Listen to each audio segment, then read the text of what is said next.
नमस्कार दोस्तों। अमेरिका एक सुपर पावर और उसके सामने ही खड़े हैं उसके अपने एलाइज। मैं बात कर रहा हूं यूएसए और ईरान की वॉर की। मैं इसमें इसराइल को मानता ही नहीं कि वो एक वॉर का पार्ट है। आज की डेट में वो अपना साइड लाइन हो चुका है। मैं ये आज का मेरा जो प्रोग्राम है वो बात है कि एलाइज जो यूएस के हैं उनका क्या रुख है इस वॉर में। वो अमेरिका से क्या कह रहे हैं। सबसे पहले बात करते हैं स्पेन। स्पेन ने कहा नो, इटली ने ना कहा, फ्रांस पीछे हट गया, जर्मनी ने साफ मना कर दिया। तो सवाल सीधा यह है कि क्या ट्रंप ईरान से लड़ रहा है अकेले या वो अब अपने पार्टनरों से भी लड़ेगा। और असली कहानी दोस्तों यहीं से शुरू होती है। मेरा नमस्कार है आप सबको। मैं हूं संदीप भटनागर और आप देख रहे हैं भारत की भाषा मेरा यूट्यूब चैनल। दोस्तों यहां हम केवल हेडलाइन ही नहीं पढ़ते हैं, हम हेडलाइंस के पीछे जो छुपी हुई कहानी है ना उसको समझने की कोशिश कर रहे हैं। आज की ये बात ईरान और यूएस के वॉर की तो है, लेकिन असली में फोकस ईरान नहीं है। आज फोकस है अमेरिका और उसके एलाइज के बीच की जो बढ़ती हुई दरार है। क्योंकि इस बार जंग जो है ना सिर्फ मिसाइलों से नहीं, ये जंग डिसीजन से लड़ी जा रही है। आज हम तीन बातें समझेंगे इस वीडियो में। पहली, कौन कौन से देश हैं जो जिन्होंने ट्रंप को सीधे सीधे ना कहा है। दूसरी बात, क्या ये उनका एक मॉरल स्टैंड है या एक स्ट्रेटेजिक डर है उनका। और तीसरी और सबसे जरूरी, क्या ये नेटो की यूनिटी में एक क्रैक है। और अंत में एक नाम जो पूरी स्टोरी में बार बार सामने आता है, वो नाम है पेड्रो सांचेज का। ये कौन है और उन्होंने क्या बोला है ये हम आपको बाद में बताएंगे। अब आप एक पूरा सीन समझिए। मार्च 2026, मिडिल ईस्ट ऑलरेडी बॉलिंग जो है वो बॉइल कर रहा है। स्ट्रेट ऑफ हार्मुज, जहां दुनिया का लगभग 20% ऑयल गुजरता है। ट्रंप प्रेशर बना रहे हैं, ईरान को आइसोलेट करने की कोशिश कर रहे हैं। लेकिन यहां पे गेम बदल गया। जब अमेरिका के एलाइज ने सपोर्ट मांगा अमेरिका ने, तो उनका जवाब एज एक्सपेक्टेड नहीं था। कई देशों ने यस नहीं कहा। अब सवाल उठता है कि ये हेजिटेशन क्यों है। क्या उन्होंने ईरान से डर लग गया है या अमेरिका का भरोसा कम हो गया है इन दो देशों को कि अमेरिका पता नहीं हमारी मदद करने आएगा या कल नहीं आएगा। अब एक एक करके देखते हैं। स्पेन, 2 मार्च 2026, स्पेन ने बहुत क्लियरली बोला है कि यूएस बेसेस ईरान अटैक्स के लिए यूज नहीं होंगी। बस एक लाइन, लेकिन इंपैक्ट 15 यूएस एयरक्राफ्ट बेस छोड़ के अपना निकल गए। अब यहां जरा रुक के सोचिए। नेटो कंट्री है, यूएस का एलआई है, और इतना सीधा रिफ्यूजल क्यों। यही वो मोमेंट था दोस्तों जहां से दरार दिखना शुरू हुई अमेरिका और उसके नेटो एलाइज के बीच में। अब बात करते हैं इटली। इटली ने क्या किया। यूएस एयरक्राफ्ट को जो इनका एक सिली बेस है वो यूज करने को मना कर दिया। क्यों? कहता है जी प्रॉपर ऑथराइजेशन नहीं थी हमारे पास। सुनने में तो ये टेक्निकल लगता है, लेकिन असली मतलब क्या है। इटली ने कहा हम ब्लाइंडली फॉलो नहीं कर सकते आपको। अब यहां पे भी ये सवाल उठता है, क्या ये लीगल इशू था या ये पूरा एक पॉलिटिकल मैसेज था यूएस को। और भाई साहब अब तीसरे पार्ट में आते हैं, यूके। यहां स्टोरी थोड़ी सी इंटरेस्टिंग है। पहले हेजिटेशन दिखाया, फिर कहा ठीक है जी हम लिमिटेड सपोर्ट करेंगे। यूके ने इनिशियली तो बेसिस देने को मना किया था, फिर एक कंडीशंस के साथ ये करेंगे वो करेंगे साथ उन्होंने अलाउ कर दिया। अब सोचिए कि अगर आप इसको उनका यस मानते हैं तो क्या ये कंप्रोमाइज नहीं हुआ। और ट्रंप ने इस जो हेजिटेशन था उसमें अपना रिएक्शन भी दिया कि जी हमको आपकी कोई जरूरत नहीं है, आप तो पीछे पीछे लड़ते थे, और आपके जो एयरक्राफ्ट कैरियर है वो तो छोटे से खिलौने की तरह हैं, वो हमारा कुछ नहीं कर सकते। मतलब खिसियाली बिल्ली खंबा नोचे। जब देखा कि कोई आ नहीं रहा है तो आपने दूसरों को बेइज्जती करना शुरू कर दिया। मतलब कि आप केवल ईरान ईरान पर ही प्रेशर नहीं डाल रहे हो, आप अपने एलाइज पर भी प्रेशर डाल रहे हो। और उसके बाद उनका दूसरा साथी आता है जर्मनी। जर्मनी ने भी बहुत क्लियरली बोला कि ये जो जंग है ये हमारी नहीं है, इसको यूएन का मैंडेट नहीं है। No NATO mandate, no UN mandate, तो नो पार्टिसिपेशन। इतना सिंपल सेंटेंस बोला। और ये ध्यान रहने की बात है दोस्तों कि जर्मनी कोई छोटा मोटा प्लेयर नहीं है।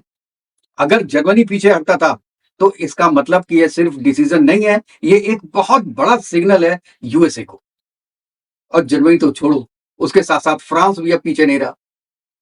मैक्रोन ने बहुत क्लियरली बोला कि फ्रांस कॉन्फ्लिक्ट का हिस्सा नहीं बनेगा और उसने हार्मुज ऑपरेशन से भी अपनी दूरी बना ली।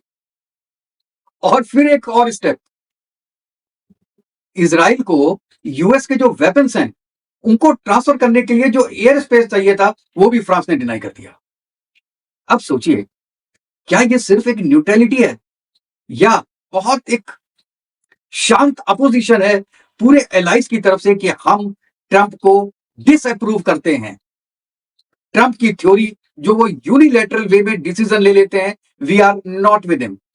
और ये इन्होंने देख लिया यूक्रेन के वक्त, जब ट्रंप रशिया के प्रेसिडेंट से बात करने चले गए थे और 10 नेटो कंट्रीज, यूरोपियन कंट्रीज के हेड ऑफ स्टेट्स को अपने सामने बैठा के कहा कि तुम बैठो, हम आते हैं बात करके। क्या इन स्टेट हेड्स की इंसल्ट नहीं होगी? क्या जर्मन चांसलर या फ्रांस के प्रेसिडेंट की बेइज्जती नहीं हुई होगी बैठ के?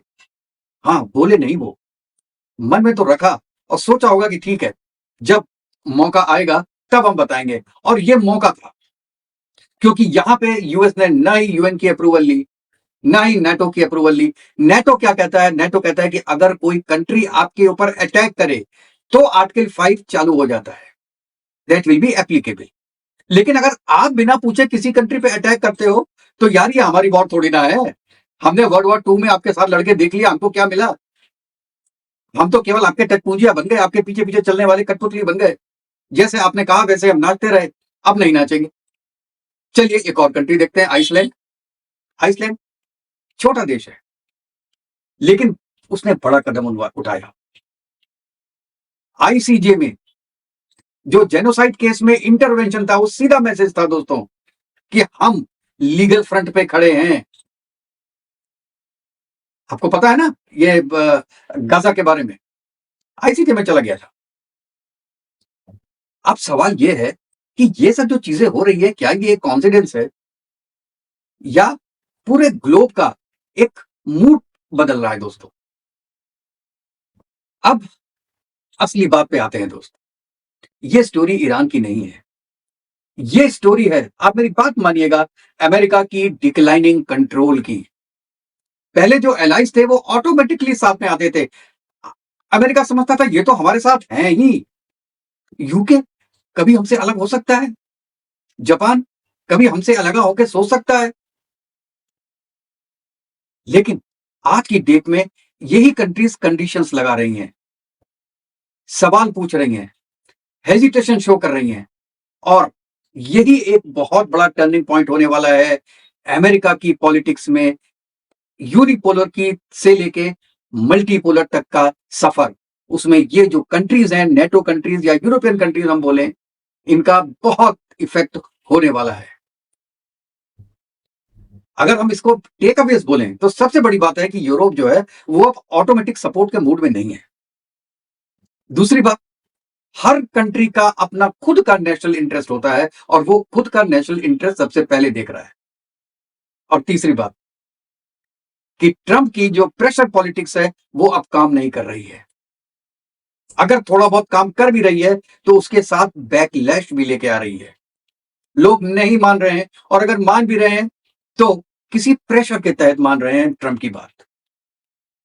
और चौथी बात, सबसे बड़ी बात, कि जितने भी अलायंस हैं अमेरिका के अब उतने रिजिड नहीं है जितने वो पहले थे कि हम तो खड़े हैं यूएस के साथ। अब वो फ्लूइड हो गए हैं, मौके को देख रहे हैं, सिचुएशन को देख रहे हैं और अपना हित देख रहे हैं, उसके बाद एक्शन ले रहे हैं।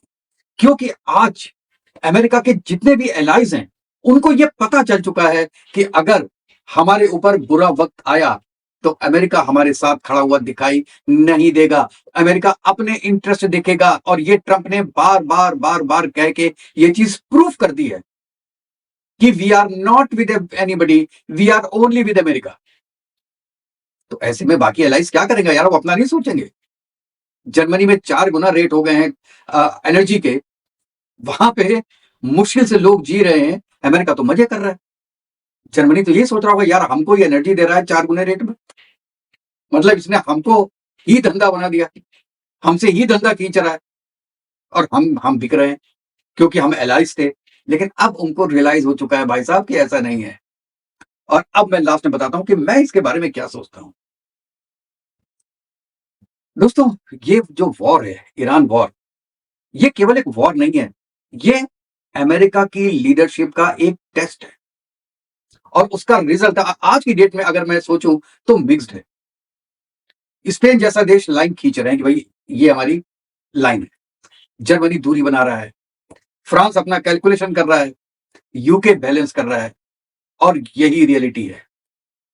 सुपर पावर होना अलग बात है, सबको साथ में लेके चलना बिल्कुल अलग बात है और इस बार साथ चलने वाले बहुत कम दिखाई दे रहे हैं। और याद रखिए दोस्तों, जब एलाइज सवाल पूछना शुरू कर देते हैं तो ये वॉर सिर्फ बाहर की नहीं, ये अंदर भी शुरू हो जाती है। जो आज अमेरिका में हो रहा है वो अगर सेकेंड वर्ल्ड वॉर के वक्त में होता तो आज वर्ल्ड मल्टीपोलर होता, यूनिपोलर नहीं होता। और ये बात आपको और हमको ये ख्याल में रखनी है, अमेरिका को भी ख्याल में रखनी है कि आप जो प्रेशराइज करते हैं, जो सितम ढाते हैं, उसका भी एक लिमिट होती है, एक अंत होता है। और शायद इस प्रेशर टैक्टिक्स का अंत बहुत सामने है और दिखना भी शुरू हो गया है। आपकी दोस्तों इसके बारे में क्या राय है? और अगर आपको ये वीडियो पसंद आया हो तो प्लीज मेरे चैनल को लाइक कीजिएगा, सब्सक्राइब कीजिएगा और बेल आइकन जरूर दबा दीजिएगा दोस्तों। Thank you very much. मिलते हैं नेक्स्ट वीडियो में, तब तक के लिए जय हिंद, जय भारत, वंदे मातरम। खुश रहिएगा, स्वस्थ रहिएगा।